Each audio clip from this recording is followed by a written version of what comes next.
Da, da.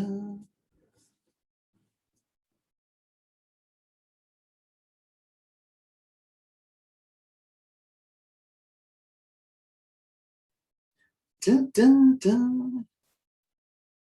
Oh, we've got people joining. We've got people coming in.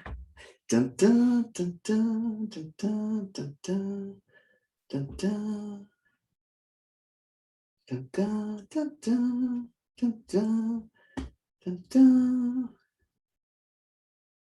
Bum, bum, bum. Ooh, up to 22. Come on, 23. Come on, 23. Come on, 23. Yes, yes, yes. Dun, dun, dun, dun. Oh, it's lovely to see everyone joining, and a wonderful good morning, good afternoon, good evening, good whatever time of day you're all having. We're going to get started in just a moment. I'm Paul. I'm going to be your imposter host. So we're going to be talking about imposter syndrome in just a moment. So we're going to get going in as more and more people join, and kind of guide you on a mindset journey today. I think that's what I wrote in one of the social media posts. I said, we're going to take a mindset adventure from the fixed mindset to the growth mindset. So I'm going to be looking forward to that. So let's join. There we go. Dun, dun, dun, dun. Where is everybody coming in from today? Love to see where everybody is, right? Go ahead and chat and just put in there if you could. Where is everyone? I got the UK, we got the Germany. Oh, Matthias, my friend Matthias from Greece. Good to see you, or good to see you in chat right now, my friend. Beirut. Lovely. Wow. London, France, UK, Istanbul, Rome. Oh my gosh. Like, if we could have Serbia, Switzerland, Lausanne, Geneva. If we could have like the best of everything right now, it's all coming in the chat. I'm telling you right now, these places that you are from today. Manhattan Beach, California. Dan, thank you. That's wonderful. The beautiful, beautiful part of the California coast. I'm coming to you from San Francisco, California. So we're enjoying kind of the last trappings of what has been a very mild winter for us in San Francisco. And I know that hasn't been the truth everywhere. So we have enjoyed. It's been quite a year, hasn't it? So I think we will definitely take whatever it is, whatever nature can give us, I'll take. And if it's a mild winter, I'll take that. I know we need rain and we need everything else in order to replenish all of our natural resources, but it's like, did you live through last year? Did you I'll take anything that our universe wants to throw at us that we can enjoy. So anyway, wonderful to see all of you. And I have just a few housekeeping things I wanted to talk about as we get started today. We're just going to jump right in right now and get going. The webinar is going to be about 1 hour in total. I'll be speaking for about 40 to 45 minutes, and then we'll be taking Q&A at the end. And if you have Q&A, if you have Q&A, how's that? If you have questions, you can just answer them yourself, right? How's that? If you have Q&A, I love that. If you have questions, put it in the Q&A box. So we're going to keep chat kind of for more observations or kind of how we're feeling, and I'll probably ask you some questions throughout. But if you actually have questions on the content that I'll be presenting today around imposter syndrome, put it in the Q&A, and then I'll be addressing those at a dedicated time at the end. So chat should be used more for sort of like our, hey, how we're doing today. Anyway, so let's get started. I want to get going and talk about what we're going to talk about today, which is going to be cracking our imposter code. So I'm going to apologize beforehand for any Zoom zings that may take place. We are virtual all around the world, and I don't know what may happen. So I apologize in advance for any Zoom zings. And that's my way of saying it would be my fault more than likely if something does happen. So just FYI on that. So this is wonderful to be here with A Small World, this incredible travel and the lifestyle community that is A Small World. And it really isn't, wow. I mean, looking at where people are from, looking at what they do, looking at how they love life. And then now let's look about how we're going to crack our imposter code and what that is. So are we ready? Yes, we are. Ladies and gentlemen, this is my father. So I grew up in a travel-related family. My dad was an airline pilot. In fact, over here, you might see as I point, this was what we call the top banana in the West. This was an airline called Hughes Air West that existed in the 70s and was gobbled up by one of those many acquisitions that happened in the airline industry. It's now part of Delta Airlines. But my dad was a pilot for many, many, many years, started off in the 40s in World War II and retired as an airline captain. And this was him right front and center in one of the advertisements. And he was definitely just a wonderful, wonderful guy. He's actually part of my guide as I go through my life now. So yes, we are ready, Dad. Here we go. So map of the world, this is everywhere where I have had imposter syndrome. Kiddingly, but not really. These are all the countries in the world that I visited. So I think it's wonderful. It's always fun to go on these maps, right? These interactive maps.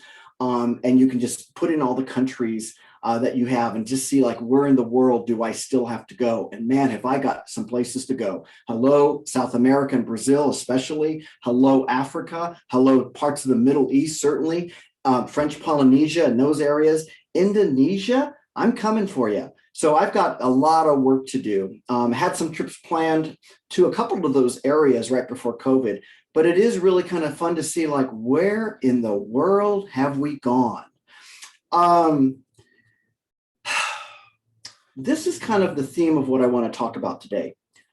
Let's learn to be okay with people not knowing your side of the story, because we are so quick to always tell the side of the story. You have nothing to prove to anyone. And this is going to come home because that's what imposter syndrome really comes out about. It's like when we feel like we have to prove things to people.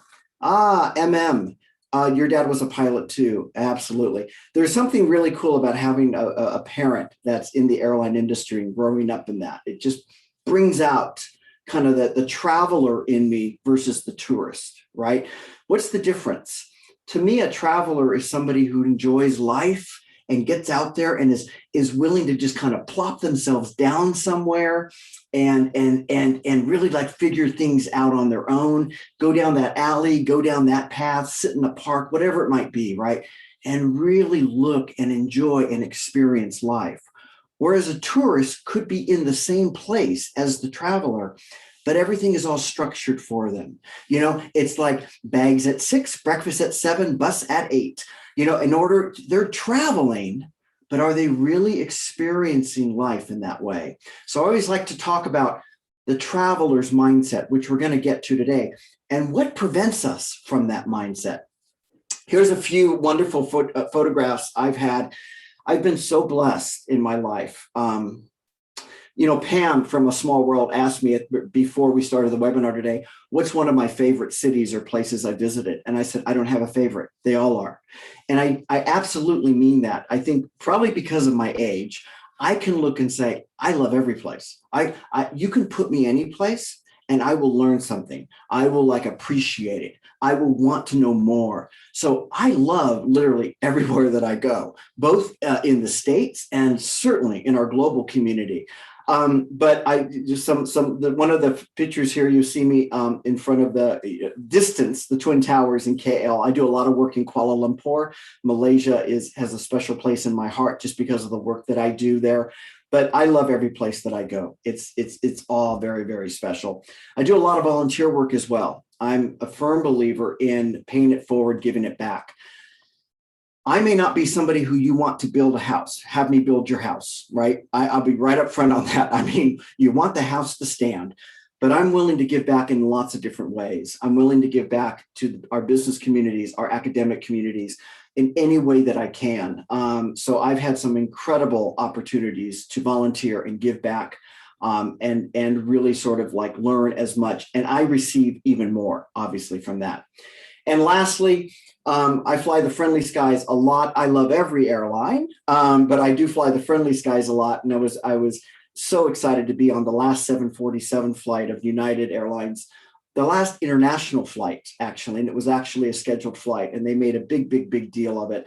We flew from Incheon, from Seoul to San Francisco, and I happened to be coming back from a work trip, and I got to be on the flight and got to be on, so it was incredible to celebrate the farewell to the queen of the skies, the 747. Ladies and gentlemen, my voices that make up who I am and help me guide me in terms of my imposter syndrome are my mother, my wonderful father, my sister, and my little brother, David. He actually was didn't get a chance to really experience life. He lived a full 2.5 years, but he's been there with me my whole time. These are the folks that are the most important to me. These are my heart voices. These are the people that I rely on. And I have no problem doing that when I'm in certain situations, when I'm self-coaching or I'm coaching other clients. They're there for me. I want to start too with thinking about what 2020 was and what it represented to us. I love this quote from Peaceful Mind, Peaceful Life. I thought 2020 would be the year I get everything I want. How many of us have ever thought that, or we see that all the time? Now I know 2020 is the year I appreciate everything I have. And for those of us that are able to be part of a small world, and indeed the world can be so much smaller for us that can travel up here and can travel all over, it has given us a chance to, wow, really appreciate what we have and reboot, re-nest, and refresh that way. So here we go. I'm human. So I'm stressed. I get jealous. I'm envious. I'm proud. I'm motivated. I get excited. I'm angry. I'm judgmental, and I'm human. And these are all the emotions that make up who we are, and they will make up who we are over any kind of course of time. So we're human. Let's figure that out. One of the big causes of stress, yes, we'd like to say it could be politics. It could be all the things that occur in the world. It's also our brain, but it's because it's how we react to things can be the leading cause of stress. How many of you ever feel like sometimes you're pulling up, you're going up a hill, and besides just going up that hill and hiking up that hill and that effort it takes, we are holding on a burden of who we are and who we should be in life. And social media, by the way, social media really helps with this, doesn't it? It just like, it opens up so many things for us and gives us such a great feeling sometimes. Social media is incredible. I love connecting with people all over, right? And I love that. But it can also add to that burden because we see what other people are doing. We compare ourselves to that. So we can sometimes feel like we're going uphill with not just who I am, which can be a hard enough burden, but who I should be. This is that proverbial backpack, right, that we can carry sometimes. And it's like self-doubt, the mistakes, the shame, the guilt, the stuff I believed about who I am, the desire for approvals. All of those things can come into play in terms of what we're carrying, because there is nothing in the world that can trouble you as much as your thoughts. So we've got enough stuff going on in the world. Hello. But what's going on up here? And how can we manage our thoughts in such a way that we can even reveal so much more of who we are, and we can actually grasp that potential and go forward? This was a study done by the National Science Foundation. Just a second here. There we go. The National Science Foundation. They did this back in 2005. Now, 2005 doesn't sound like that long ago, but it actually is. It's like 15, 16 years ago. The average person has about 12,000 to 60,000 thoughts a day. You know, once you get beyond 100 for me, or maybe even 10 thoughts, the number doesn't matter. I mean, it doesn't, 12,000 to 60,000, okay, it doesn't matter. But what they found, here's the most important piece, is not so much the number of thoughts, but it's of those thoughts, 80% can be negative. It's the negativity that we can bring with us, the burdens, and it's the negativity of all the what ifs that we think can happen, right? So 95% as well are exactly the same thoughts that we had the day before. They're repetitive. So think about your thoughts that you have. How deliberate sometimes are you actually thinking about the thoughts you're having? Where did that thought come from? How does it influence you? And hello, how easy is it to change to another thought? This is the fixed and growth mindset. Carol Dweck, in her beautiful book about mindsets, really does a nice job of detailing out, the fixed mindset. This is where the imposter syndrome lives. Our imposter syndrome lives in a fixed mindset. Fixed mindsets are when we think we're born a certain way and that's it. That's all we're going to be able to do. That our capabilities are already predetermined. So if I fail, I fail. There's no chance of me doing anything else. I'm either good at it or I'm not. I'm easily frustrated and I give up. I sit in a fixed mindset. It's other people's problems. It comes from a place of fear.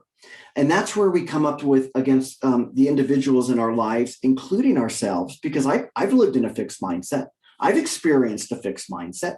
We can go back and forth. The key is to observe it and to absolutely know it. Because sometimes I'm like, well, that's not the way we do things around here. I don't know if anyone's ever heard that before in an organization, but no, we don't really do it that way here. That's coming from an absolute fixed mindset. Hello, I'm sure I've been guilty of saying that in my 30 plus years of my corporate career. The growth mindset, that's the one that we are going to work on today. This is where adventure starts. And I'm gonna bet that most of you live or attempt to live in a growth mindset because you love to travel. You love to experience all the things that a small world brings to you, right? So failure is an opportunity to grow. I can learn from that. I don't always want to learn from that. I don't always like to fail. So we have our normal human feelings, right? That I just went over. But it's an opportunity to learn something. Challenges help me to grow. So it's like, okay, got to figure this out. And that's what traveling can do too, because we can be challenged on any way, shape, or form when we travel. How do we figure something out? I'm sure a lot of you have plopped yourself down in the middle of a city or a beautiful country or a new community and have kind of figured out where you need to go. That's absolutely the growth mindset. The fixed mindset's the other one that I talked about earlier. The bags at 6, breakfast at 7, bus at 8. That comes from a very fixed mindset, very rigid. The itinerary is created for you. You're just along for the ride. In the growth mindset, there doesn't always have to be an itinerary because you're kind of authoring it as you go along, which means growth mindsets, it can be kind of messy. It's like, oh, where's my bags or where's everything? Or how am I going to get that? Growth mindsets can be very, very messy. Fixed mindsets, very neat, very structured. There's a certain structured algorithm to the fixed mindset. The growth mindset is, no, I want to try new stuff. And if that doesn't work, I'm going to try this over here. And it's all about curiosity. And that's what I work as a coach that I self-coach myself. And I've been coached also by incredible people. But now as a coach, I work with folks in that growth mindset and really bridging between the two. So this begins sort of our feeling around or our talk around imposter syndrome, because we'd like to look at people, especially when we're connecting with them on social media, people I used to think had it all figured out. Oh, everybody, and who actually has it all figured out? Really no one. Because does it really matter who has it all figured out? What really matters is that we are in that circle, that we figure it out for ourselves, and we're good for that. So what is imposter syndrome? Let me ask you in the chat right now, have any of you ever felt at any point in your life, like you felt like a fake in what you were doing, or you felt like a fraud in what you were doing, or you felt somehow that you didn't belong? A lot of times this is at work. So right in that, go ahead we definitely have some, me, like I wasn't good enough. Joyce, thank you for raising your hand. Yes, Heather, yes, it's more common than we like to admit. We don't usually go around talking about imposter syndrome, although I will say it's been becoming more prevalent out in the communities and so forth, in terms of people admitting that they have it.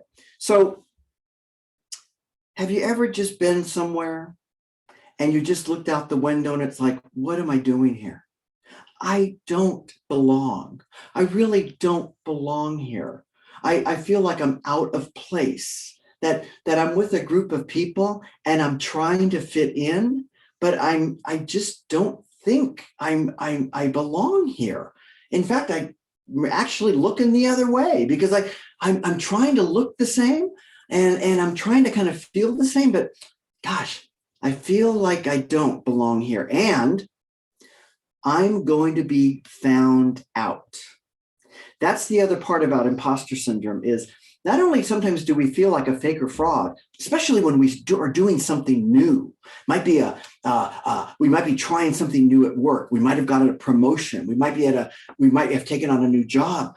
We might have a new role in life. Hello, mom and dad, parents. But what imposter syndrome also has is I'm going to be found out. Somebody's going to come up and kind of tap me on the shoulder and say, you really don't know what you're doing, do you? We've really been watching you and you really don't know what you're doing and we're going to ask you to leave. So that has happened to me. It's happened to me in my life in different junctures of my life. You know, and these are all different kind of statements we might say to ourselves. I'm a fraud. Why would anyone be interested in what I'm going to say? Everyone else has their stuff together. I just got lucky. Anyone that ever somebody says to you, wow, Paul, you did a great job. Oh, I just got lucky. You know, anyone could have done it. That doesn't necessarily mean imposter syndrome, but it could indicate that I'm not taking the compliment. I'm not owning it. I'm diluting that compliment. So be really, really, when you feel these things that come up, when somebody says something to you or you bring it on yourself. So case in point for me, back in 2004, I became head of HR of a really, really wonderful organization. And it was a $3 billion company, big company, you know, in terms of revenue. I felt like a fake. I felt like a fraud, even though I had great success in human resources. I had great success in business. I had also had failures that I learned from. But all of a sudden, I was the head of HR. And I'm like, what do I do? And I'm like, okay, one of these days, they're going to come up to me and they're going to say, Paul, you really don't know anything about HR. We have to ask you to leave now. Now, the irony to that statement was the people that would probably be asking me to leave would be people from my own enterprise, i.e. human resources. So it was sort of like ironic, wasn't it? Wild thinking, absolutely. But was it real thinking? Absolutely. And it was in that moment that one of my mentors was sitting with me, and I was kind of jumping around this topic. I'd never heard of the topic before, and I was jumping around it. And she just looked at me and she goes, "Do you feel like a fraud?" And you know, that's an odd. If you think that question, "Do you feel like a fraud?" Yeah, hello. We don't ask that question a lot, do we? I can't think of many times that I've heard that question, especially in the corporate world, except maybe unless you're in the financial area or in stock brokerage, which I used to do.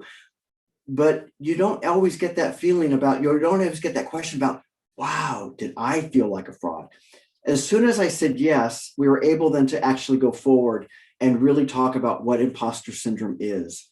And these are all the folks in the world, plus there are thousands and thousands and thousands more that have acknowledged imposter syndrome. The late Maya Angelou, her quote down there is like, I have written 11 books, but each time I think, they're going to find out now. I run a game on everybody and they're going to find me out.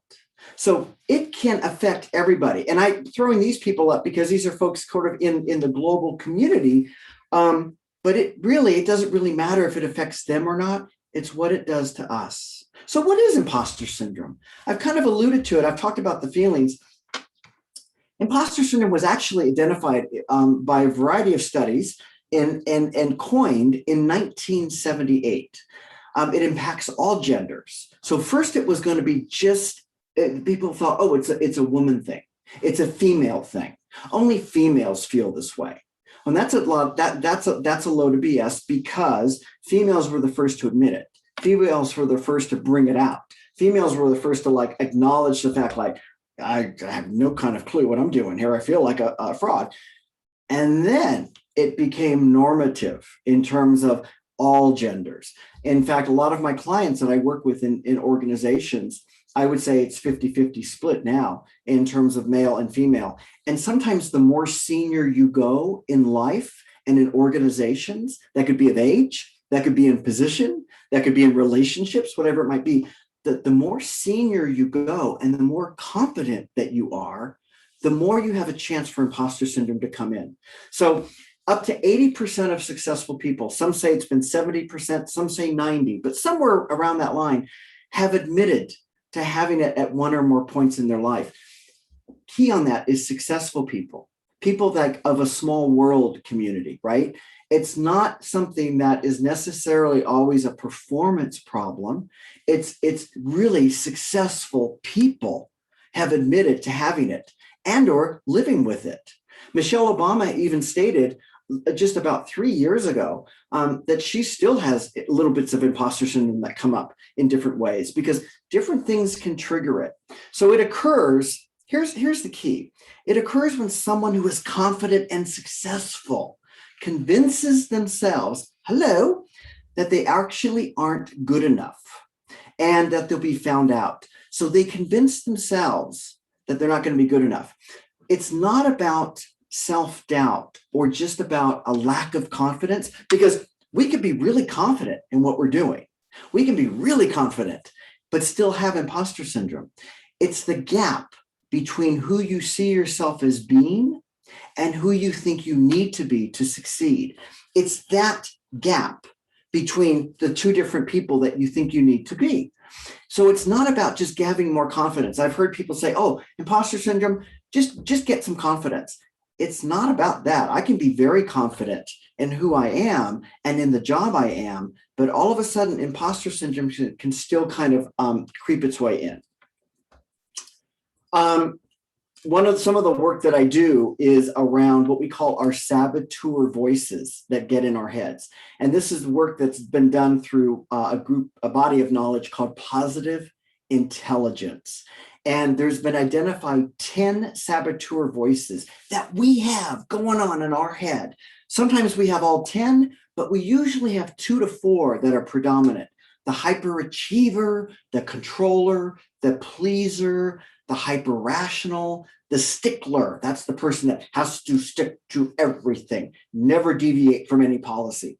The victim, the restless. That's the one that I'm a restless person. If you can't tell, right?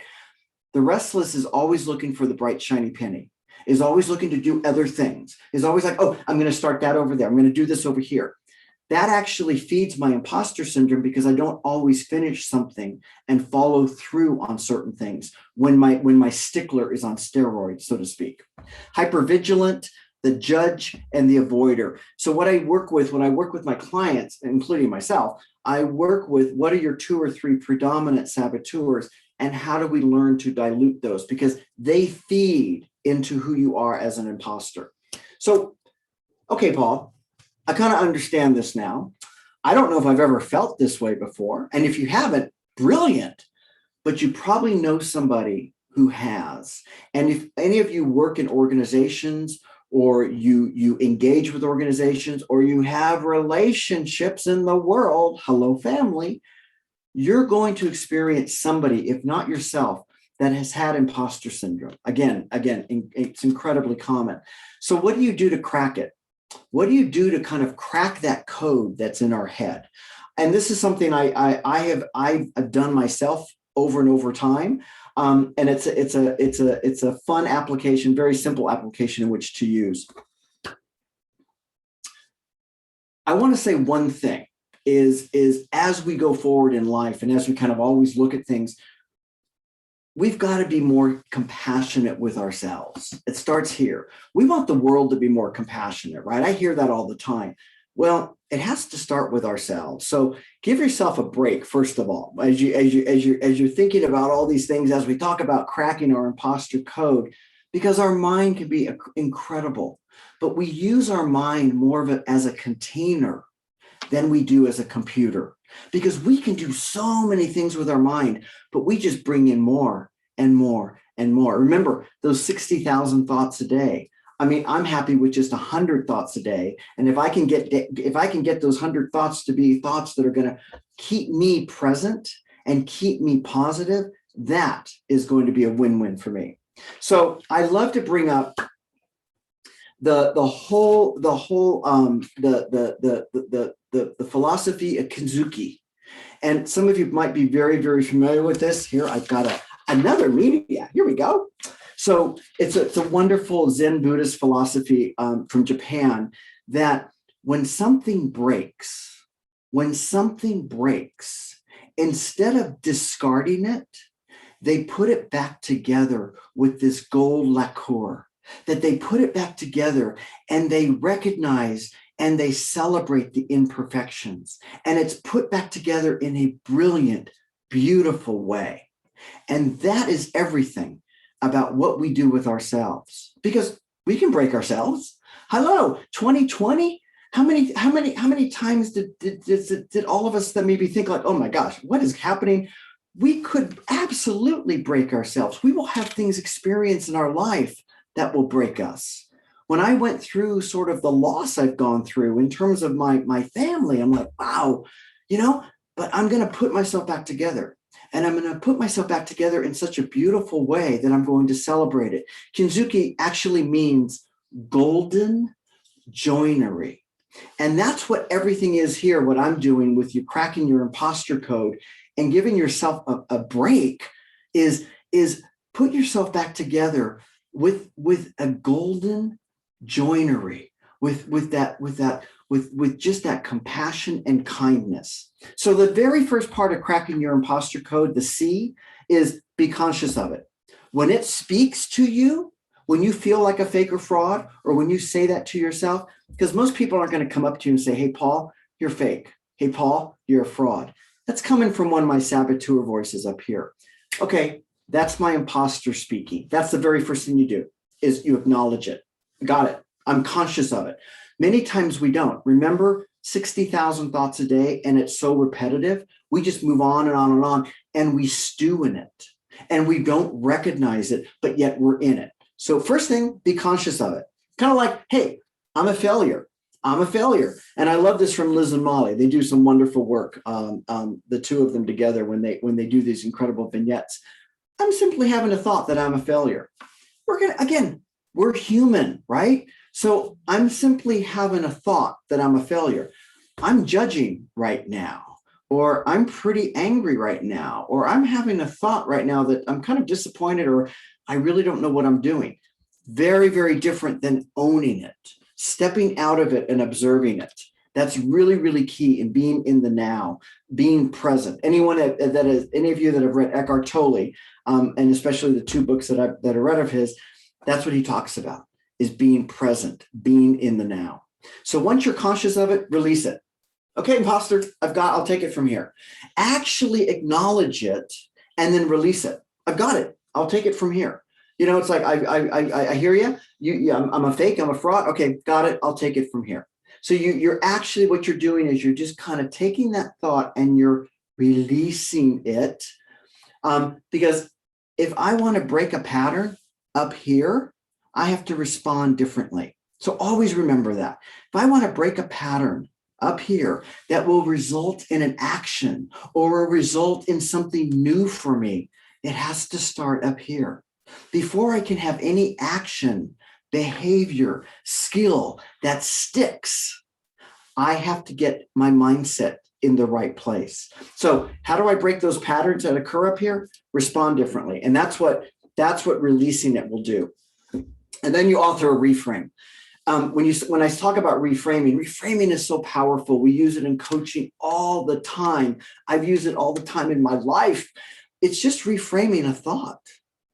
We can reframe a lot of things in our lives, but first we reframe a thought like, wait a minute, I do belong here. I have something of value to contribute. I do belong that. I do belong here. I had imposter syndrome trigger me a couple years ago. I was at a beautiful conference in the Philippines.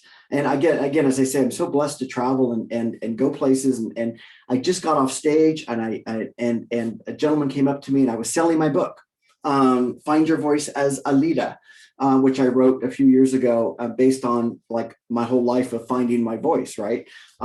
Inner voice. He came up to me and he goes, "Is this your book?" And it's like, yeah. And I, my mind was like, I wonder why I asked that.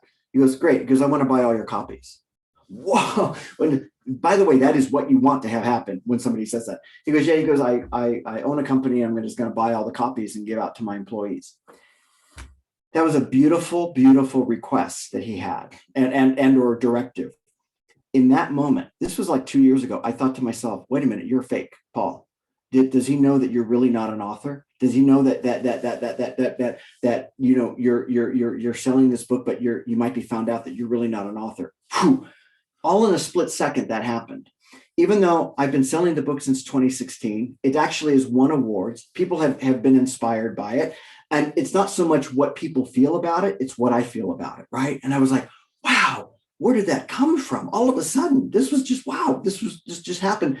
In that split second, as I'm looking at him across the table and smiling and like, how do I not let him know? And how do I say, absolutely. I just like authored a reframe and thought, wait a minute, I do know what I'm doing. I wrote this book. He wants to buy it. Absolutely. He's going to buy it. He's going to love it. And I know what I'm doing. Thank you, imposter. I got it. That was what I did in terms of cracking that code in that moment. But it shows you where it could kind of just seep in. Again, in the cracks. It comes in the cracks. And what I did is I just put the gold lacquer on it and I said, got it. And I sold him all those copies. By the way, it was like a good thing. So we get all these reframes about I have to do something. I should do something. I need to do something. Reframing those is so powerful. I can choose to do this, or I want to do this, or it's just one step at a time. We are, life. People are so quick to judge nowadays, right? And I own that, but I love to know when I'm judging so I can get out of that mode. But on social media, people will tell everybody what they need to do, and you have to do this, and you should do this, and all these things. I reframe all of that for myself. That's what I do is reframe it all. Next, we go to the last two steps around commit. Commit to moving ahead with your new reframe thoughts. You've got to make that commitment. It's kind of like stepping and putting that line in the sand and recognizing, okay, if I really want to experience life, if I really, really want to have that potential, I need to step out of my CZ, my comfort zone, and really commit to this new reframe thought that I have. Because the reframe thought will stick, and then it will become a feeling, and then it will become an action. But we are so quick to take action without changing our thoughts. And guess what? The actions don't stick. They don't stick. We might have the best of intent, but the actions won't stick unless we have the thoughts aligned. So it always starts with our thoughts. Big change comes from hundreds of tiny steps, and they all matter. And what this basically means is we're not taking large transformative steps. They're tiny, tiny, tiny steps. That's what coaching's all about, is taking the tiny steps forward. We think about those of you that have children. I doubt your wonderful little boy, little girl, all of a sudden got out of the crib one day and took giant steps around your house, right? And learned to walk that way. No, babies learn to walk by taking steps, falling down, getting support, taking steps, falling down. That's what happens up here as well. We have to start up here with those thoughts, and then that transforms into the right action. And lastly, as I said, be kind to yourself. Hey, it's no big deal you got imposter syndrome. It's no big deal that you might have some self-talk that you want to take change. It's okay. It's no big deal. Be kind to yourself. Don't beat yourself up over more because you're feeling that way. Just really be kind to yourself. So I love the caricature up there. It's like the heart loves to look at things that are good. And a lot of times our brain will be looking at like, okay, wait a minute. Because our brain, the ego gets in the way. And when our ego talks, it becomes much more of, Eckhart Tolle says, the pain body, right? And when I was reading this in his books, by the way, I just read his books like over the last couple of years. I bought his books many years ago, but when I started reading them, I wasn't ready. I was like, what is this? Like, talk about being ready for things in life. You have to be open. You have to be approachable. You have to be available. So I bought his books because they were the books to buy. They were on like Oprah's book club, or they were like bestsellers, or all that stuff. And then I started reading one, and it was like, I don't really understand this. I'm not even sure what it's about. And, this doesn't hold me. Fast forward to, 2019, and I can't get enough of it, because that's where I am in my life. I've finessed my thoughts and pivoted my mind in such a way that is now I can use that as knowledge, as a computer, not as just a container, right? So be kind to yourself. I love this. What we believe so much is our worth is all wrapped up into our work, and whatever our work might be, right? Whatever, however we identify that. The truth is, it's very separate. The truth is what, it's very, very separate in terms of our worth. We are worth so much more than just what we do. We're worth so much more of that. So understand that. Well, I did love this, the cracking your imposter code. I thought, how do I fit this on a plane?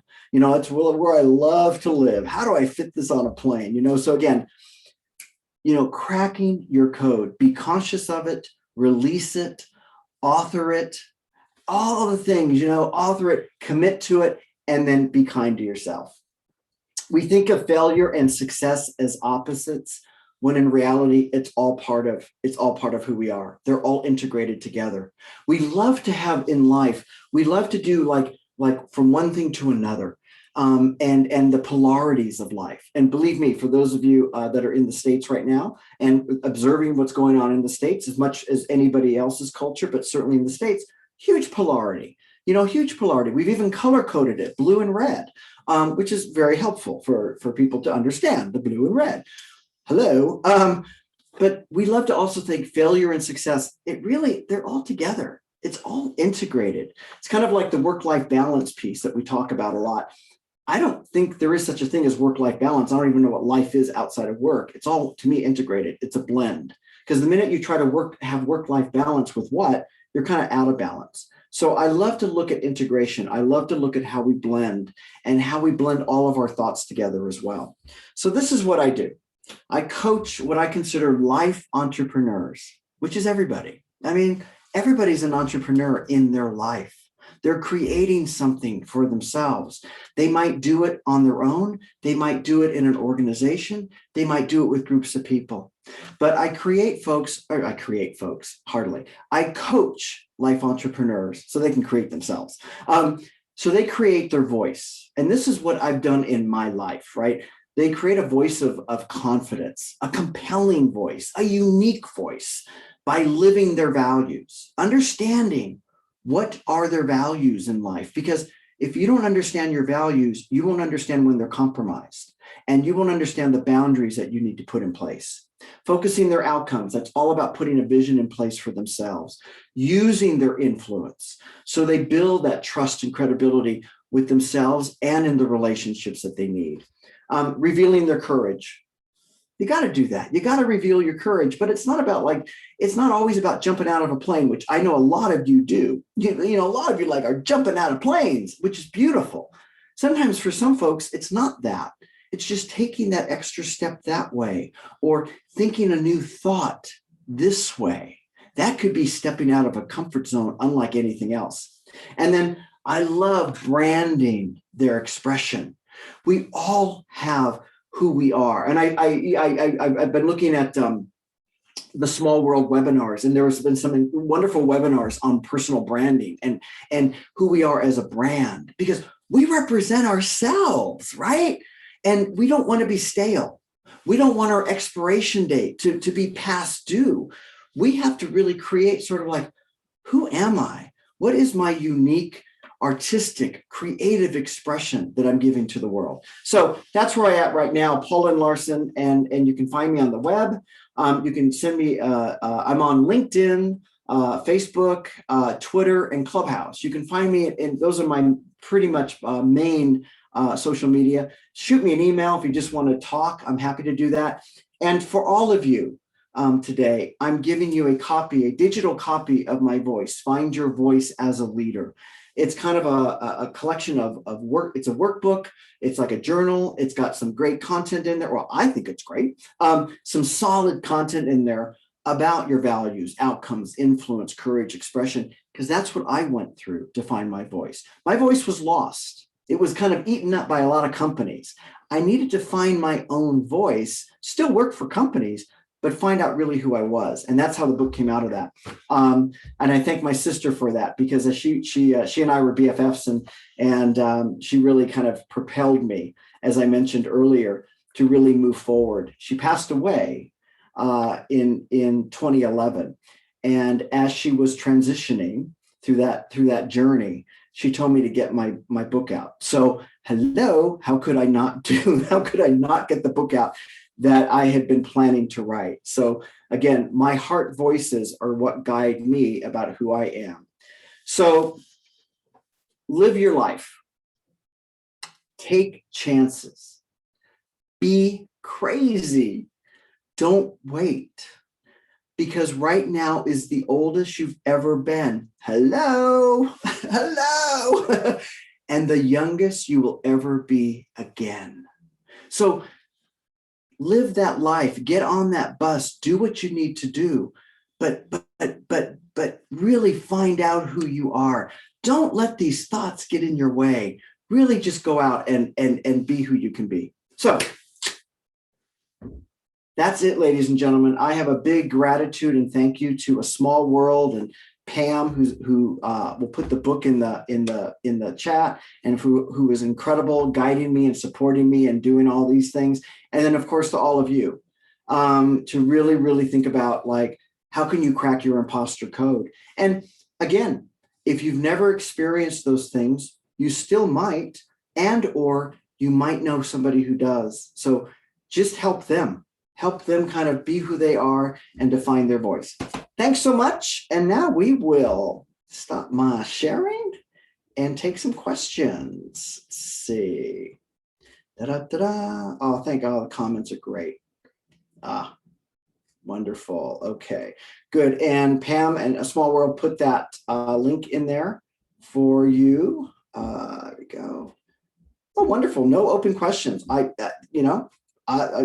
Wonderful. That was great. I appreciate the fact that there may not be any questions about imposter syndrome. That I take that to mean I have done an incredible job explaining it and giving you a tool in which you can do that. Heather, thank you so much. So clear and simple. Toyosi, thank you so much. Yes, you did. The energy and passion. I really appreciate the energy piece. As an expressive introvert, because I'm an introvert, I enjoy being with people. I enjoy speaking and talking, but when I need to replenish myself, I need to be by myself. So I look at 15-hour flights like a lot of us do. I look at that as like, wow, I get to be by myself for 15 hours. But I appreciate you and the energy, because the energy is genuine. It comes from in here, because I've worked a lot on myself and I've been able to channel that in such a way. Because introverts, we spend a lot of time up here. Any of you that are introverts can understand that. We spend a lot of time up here. Thank you so much. Matthias, there we go. Great. Okay. How to go from envy of success of others to be inspired by it. Easy. So Matthias, you kind of answered your question, which I'm not surprised about, because I know you and you're just an incredible human. Instead of looking at the envy of success, because that's so easy to do. How are they getting that? Oh, how did they do that? How come they have all these clients? How come they're making all this much money? Whatever the comparative, because that's all we do is compare. That's our judge. Just say, okay, wait a minute. I want that in my life. I want to figure that out. So we can be inspired by it, by just finessing that word.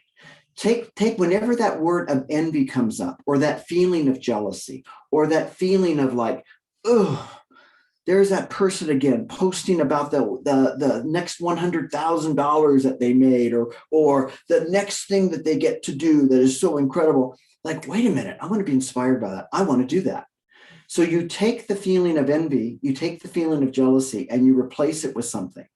And sometimes we have to reach for what that something is. But Matthias, you just did. You just talked about being inspired by it. So try that. When that comes up for you, and it comes up for me, I'm human. I just go, okay, wait a minute. I'm going to learn from this. Instead of like, I want to know how to do that. I want to know how to go and do that, or build a client, a list like that, or get certified that way, or they're going out and they're making, they're buying this or buying that. Wow, I'm inspired by that. I want that to happen to me. I just shift the words and I begin to plant those words in my mind. So that's one thing right there. Cora says, do you have a quick tip on how to overcome imposter syndrome fast when you're in a meeting or presentation? Absolutely. Be prepared for it. Best thing ever, Cora. Be prepared for it. So when you are thinking about, you're in a meeting or presentation and you're like, okay, what was that presentation Paul did? What was all those things? What was that crack thing? What was that exact, before you go into a meeting or presentation, which I do now, think about, what happens if my imposter voice comes up? What am I going to do? And then have a couple of anchor words, a couple of anchor thoughts up here that you can immediately rely on. You can immediately do. So be prepared for it, because the imposter syndrome loves to come in. Remember, whenever we break something and all of a sudden somebody in a meeting or presentation will say something and there it is. And it was sort of like, and you're just like, whoa, like me with that example of being in the author. And all of a sudden I'm talking to somebody who wants to buy all my books, and my imposter voice is saying, you have to tell him that he can't waste his money. You have to tell him that he can't buy these books because you're not really the author you think you are. Whoa. Okay. In that moment, I immediately just latched on to a couple of words about, yes, I am. That's my imposter speaking. And when I look back on that learning, it's if I had prepared for it. Now I know when I'm prepared for it. So that's the one thing is be prepared for it. Do I have imposter syndrome, or am I just bad? No, you're not bad. You're not at all bad. We aren't bad. We're not.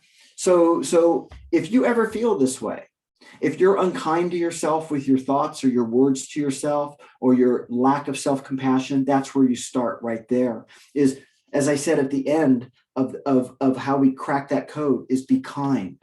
Remember, this is all about being kind. We put ourselves back together. The world is hard. Life is hard, but we put ourselves back together with that golden touch. But that has to come from us. Don't look for others. It's wonderful if we have others that are able to do that. What quick exercise can you do, for example, before selling your services? Practice it. So that's a beautiful thing, because that's when imposter syndrome can come in. When I talk about, what quick exercise, it's all about understanding where the imposter will come up. Like, why would people buy from me? Why would they buy my services? I can't charge for this. I have to give it away. So you've got to take those thoughts, write them out if you have to. I've done this before. I'm not going to say to journal, because not everyone likes to do all of that, but I've written stuff out. I've written the thoughts out. And then what happens is I then write a new thought. I reframe the thought. And then it's like, wait a minute. People are gonna buy from me. People are gonna want what I offer. I do have a unique point of view that can be a message somebody just needs to hear today. I don't need a cast of thousands. I need a cast of one to begin with, right? How do I do that? So plan it out, but don't just sit and stew with it in your head. What I need to do as an introvert, and again, this is just me, I get it out on paper and I write it out. And that becomes sort of a, if you will, a script around that. Can you overcome imposter syndrome, or do you mainly learn to manage it? Oh, TD. Oh, by the way, thanks, Ely, for that question before. TD, that is a great question. So it's a great question, and thank you for bringing it up.